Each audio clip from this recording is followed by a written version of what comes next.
Hey guys, welcome back to the Wall Street Bull. Anthony here. I hope you're all doing well and staying safe out there.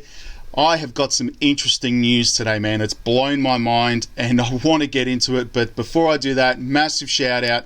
Thank you to every single one of you who have subscribed to the channel, guys. I really appreciate you. Thank you very much. If you're new to this channel, smash the subscribe button down there. Turn on that little bell notification as well, because I love documenting my journey with investing, be it through cryptos, dividend stocks, growth stocks, talking about passive income, building financial freedom. And my goal at the end of the day is to build generational wealth. Come along on this insane journey we are all on right now. It's been incredible so far. All right, guys, let's get straight into it. Little disclaimer, I am not a financial advisor. Please do your own research and due diligence with any of this stuff. It can be extremely risky and volatile. I do not want to see anyone get financially hurt. Please jump on all the websites I've recommended in every one of these videos. Masari.io, Luna Crush, Reddit, Medium, TikTok if you have to. Jump on Google, Twitter. Get confident before jumping into investing. And me personally, I always set myself a limit. I only invest what I can afford to lose. And yes, we don't like to lose, but you can lose money like that in cryptos, all right? So please be careful. Do not take what I say as financial advice. All right, guys, now the formalities are out of the way. If everyone could give this video a thumbs up, would really appreciate it, and watch the video straight through. The YouTube algorithm will push this channel out to a lot more people. I would appreciate it. It doesn't cost you anything. Give it a good old thumbs up. All right, so I've gone digging really deep today and I've found some insane stuff I'm going to get into. Before we do that, let's get into my Coinspot account to see what the prices of cryptos are doing today. This is where I buy my cryptos here in Australia, by the way. This is in Australian dollars. Bitcoin is sitting at $78,000 today. There is a referral link below.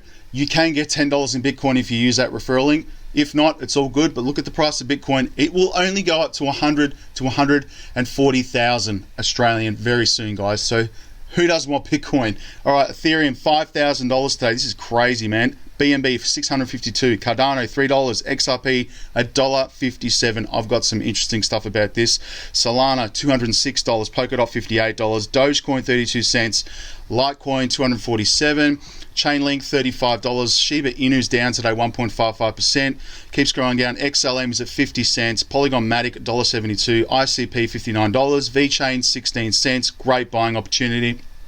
XTZ $10, Hedera's at 49 cents. Incredible. And my other favorite project here, obviously, Neo, $62. Excuse me. Let's have a look here. Where are we? XDC's at 16 cents, up 4% today. All right, so these are the cryptos that, the prices are in Australian dollars. So let's get straight into it, guys, because this is crazy stuff. I've got a bit to get through, and it's going to blow your mind to see what is happening right now with all the financial institutions and banks globally, central banks, Federal Reserve. It's insane, man, and it's all got to do with XRP, Ripple, and XDC, Sinfin, and obviously the partners with ISO 222. So let's get into it, guys. Obviously, you've got a tweet here going back from the 1st of October. RippleNet is ready. This is from Ashish Birla from Ripple. Obviously, it says here, RippleNet is ready for ISO 222 compliance, making us well prepared for 2030. This is when it's all going to come down to the wire, guys. This is when the switch will get flicked for ISO 222 with Ripple and XDC and XRP. And I've really got my suspicions in relation to this, because I strongly believe this case is getting dragged out for as long as possible, because they don't want retail investors getting hold of XDC and XRP. And I really believe this now. I think this is what the agenda is behind it. Obviously, because XRP is using this as, obviously cross-border payments. I think the SEC, really, the true story behind it is they don't want retail investors holding XRP. So let's get into this, and the reason why I say this, right? So Federal Reserve adopts ISO 222. This came out in October on the 5th. You've got here an interesting article, guys. According to press release that comes out Monday, obviously Monday, the US Federal Reserve spread the word that all federal banks are going to implement ISO 222 system for Fedwire funds service, which is unbelievable, guys. Curiously, Ripple's blockchain-based payments are already compliant with ISO 222, as well as Sinfin XDC. So Fed-based real-time payments to run the new standard. This new format of messaging allows for enhancement of real-time payments both at home and cross-border. Besides, it will enable banks and other institutions to implement measures against money laundering. Also, the Fed board asks the public to comment on its plan to enable the FFS to start running on ISO 20022. The board also suggests that the banks should not take 3 stages to adopt the new stage format, but switch to it in one day. They're going to flick the switch in one day. Let's just think about that for a moment. And this is planned for 2030. All banks around the world are going to be adopting ISO 20022 in 2030. This is the plan. This is the grand plan, man. Everything is coming clearer now.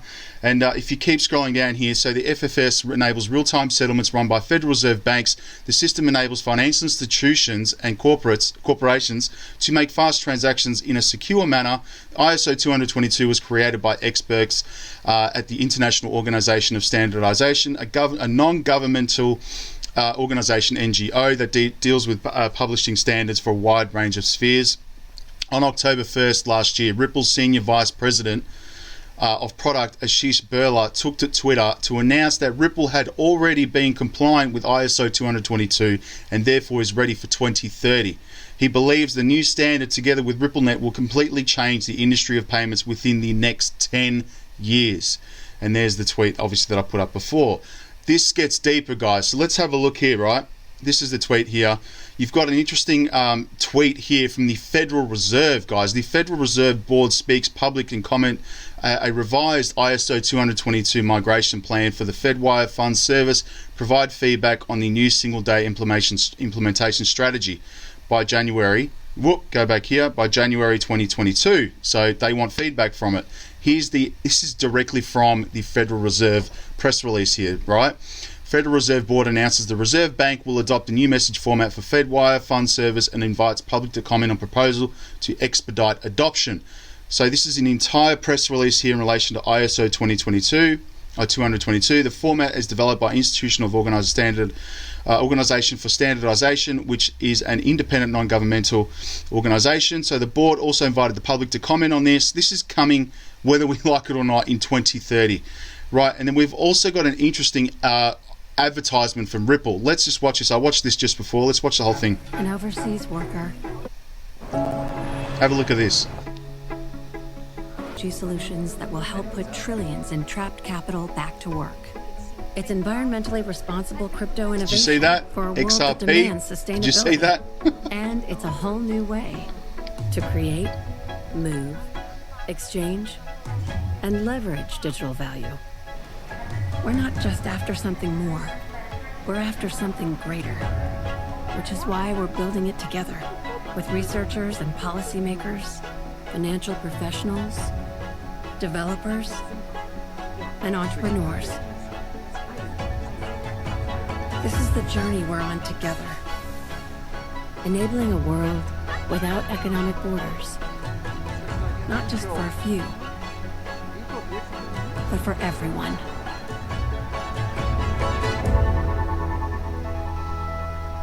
Right, guys, so you've watched all that.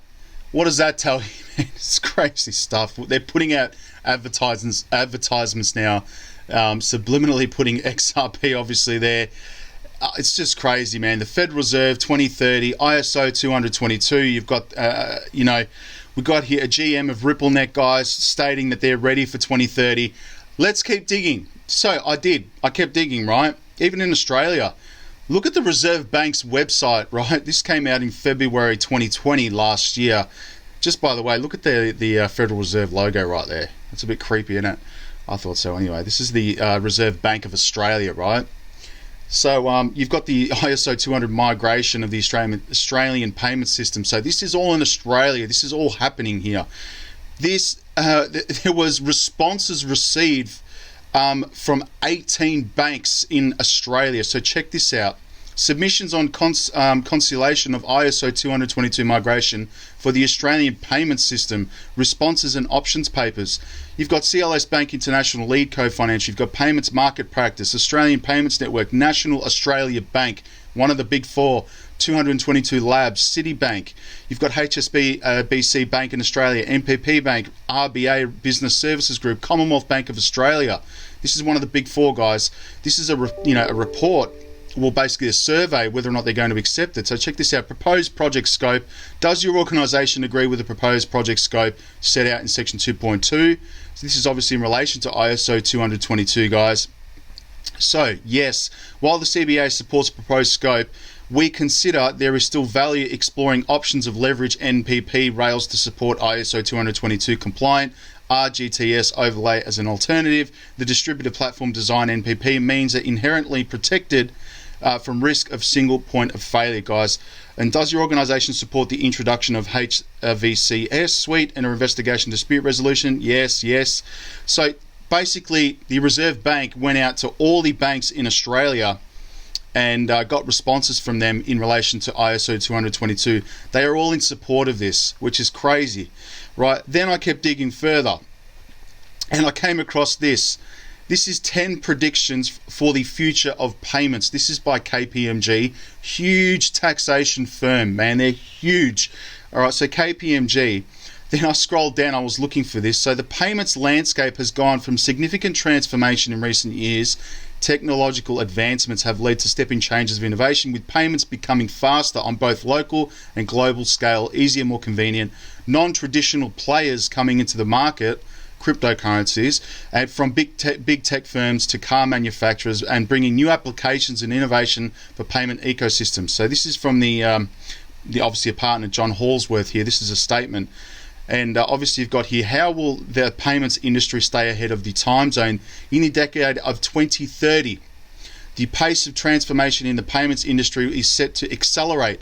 Non-traditional players continue to enter the market, from global technology giants to car manufacturers, consumer goods companies bringing new industries into payments. New technologies such as distributed ledger tools offer a completely different way to organize and manage payments, providing route to real-time cross-border payments worldwide, and even new ways of thinking on how we store value.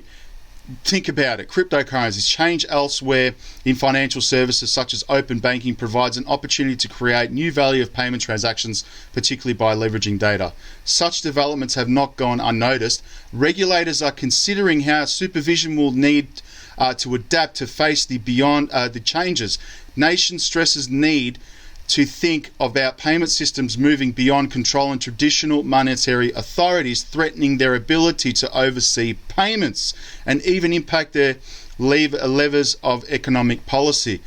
These issues are fundamental and systemic, as they are beginning to bite at a difficult moment. The world's payments infrastructure must increasingly be global to both reach the scale and requires collaboration between all parties.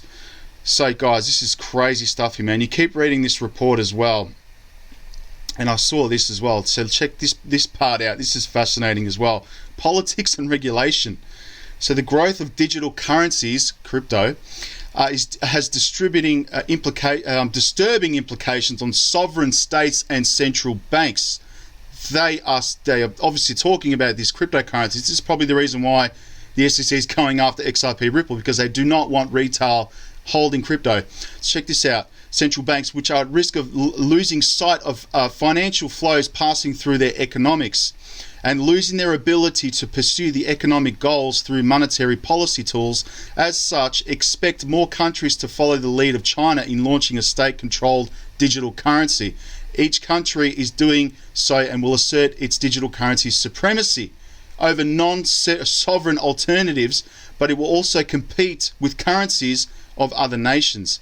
And while countries will want to connect to ensure their digital currencies are linked through seamless payment systems, for example, they will also recognize the potential for more dominant currencies to secure greater economic, political power on the global stage. This is insane, man. Oh gosh, let's just have a look here. So how the economics of payments will change. So in the new world of banking APIs, the greatest value of exchange taking place on payment systems will be found in transactional data rather than transactions themselves. Fundamentally, it has a potential to transform the payments industry value chain. For example, corporate customers will increasingly value their insights unblocked in the payment data consumer, blah, blah, blah. This is going on about all kinds of regulation here, but if you scroll down in this report, I found this is interesting. These are all the CEOs of these companies, right? Go straight to page 25. I'm scrolling down. Here you go. Marcus Treacher, forgive me if I'm pronouncing, Senior Vice President Customer Success at Ripple. And you keep reading this article. It goes on about Ripple, obviously, and you look at this one. Look at this. Now imagine how we can solve that problem by so another opportunity for industry is to solve the issue of liquidity in the world's payment systems. Companies and banks have to maintain trillions of dollars in overseas assets around the world to fund these very slow-moving, high-value payments day to day, and that creates an enormous drag in the global economy. It's tied up capital. Now, imagine how we can solve that problem by rethinking how liquidity is delivered to the end user. Whether you're paying somebody in the Philippines or India, fund these payments in real time rather than pre-funding days in advance. This can transform how organizations think about deploying capital in payments. For example, at Ripple, we use XRP as a digital asset, which is designed to fine-tune for enormous high speed for immediate delivery of value from one currency to another. So technology is impacting payments in two ways. First is creating demand for a very different type of payment network, but also it's creating a toolkit with which banks and payment providers can create a much better payment model globally. In the new world, only the most fast adapting innovative organizations, whether they are banks or payment companies, will succeed, leaving the slower companies behind. This is in a full-blown report from KPMG, guys. Look at that. Trillions of dollars in overseas assets. This is from, seriously, the Senior Vice President for Customer Success at Ripple, guys. Think about it for a minute, right? Obviously, you've got the case with the SEC. I strongly believe that the SEC knows about this and they are trying to stop retail investors and consumers investing in XRP. I believe that. And this case right now, obviously, is dramatically affecting the price of XRP, sitting at $1.58. This is going to be managing trillions of dollars through ISO 222 in 2030, by 2030. It blows my mind to think what is the value of XRP, and people are saying you're crazy for this coin to go to 10 to 30,000. Nah, I'm not crazy. It can happen. These guys are the biggest players in the world. All banks, all financial institutions, trillions of dollars. I'm seriously, I don't even know where XRP will be in by the 2030 and what's going to happen with government regulation to see exactly what's going to happen here. Will they stop us from holding XRP? I don't know. But anyway, I'm holding XRP. This is just confirms my position on XRP and XDC. Sorry for the long video, but I had to read you everything here that I've found. Because guys, we are well ahead of the game here. Everyone needs to realize that this is a game changer. Literally, one of the only cryptocurrencies that is going to change the financial and banking sector forever. And it's already happening. It's already been implemented. Anyway, let's get into a quick look at obviously coin market cap, my portfolio, what it's doing today, it's what I'm holding, and obviously 3 commas because it has made me a significant amount of money today, which is really cool, guys. Bitcoin is up, Cardano, XRP, Dogecoin, Shiba Inu, Stellar XLM, VeChain, Tron, Theta, Hedera, Neo, BTT, AMP is up. Everything's in the green today, guys. Holochain, Theta Fuel, XDC, ISO 222, baby. Talcoin, Seacoin, DGB, ANKR, Winlink, XYO, bullish on that one. VThor, VTHO, Reef, Constellation DAG, partnered with the US government. You can't beat that. Ecomi, I'm not talking about that one. Electroneum, Acropolis, and Ubix is up 17%, guys. This has been pumping, actually. It's ridiculous. It's up 43%. So, one to consider. Let's get straight into 3 commas because I want to show you what's going on here. There is a referral link below if you wish to use that. It's incredible, guys. I'm not making this up. I don't promote anything that I'm not personally using here on this channel. I've got $1,608 USD in my 3 commas trading bot, and I have put a video up on how to set this up, a dollar cost averaging bot. I'm using the Huron Pro signals, so I'm getting signals all the time for trading. It has made me $12.33 this morning. By this morning, it's just after 10:30 in the morning. Crazy stuff. It's made me $85 USD, which is just a little over $100 Australian dollars right now in the last 9 days. So I'm not complaining about that. I've seen the potential of this. It is ridiculous. You can make a lot of money for yourself, guys, if you have the capital. You know, you're able to put in USD Tether. You can make a lot of money for yourself, guys. I've got all these active deals with XLM, BLZ, IOST, Quantum, BAT, STMX, CHZ, AVAX, XEM, OGN, CTK, Tomo, LIT, AXS, RSR, Carver, Ocean, Mana, ENJ, Rune, and HNT. And as I said, guys, it's just made me today already automatically, just me casting my eye over it on a daily basis, $12.33 USD. Can't complain about that, guys, making that on a daily basis. You know, imagine if you've got like, 10 or 20,000 transacting at a time, you'll be making some serious cash. Consider it. Referral link below. I'll put up a link to the video on how to set up the bot as well. Let's talk about XRP, man, because this is mind-blowing stuff here. Do you think they are trying to stop the retail investors from buying XRP now, and they're trying to stop them selling it around the world? What do you think? Let me know in the comments below, all right? Cheers, guys. Peace. Bye.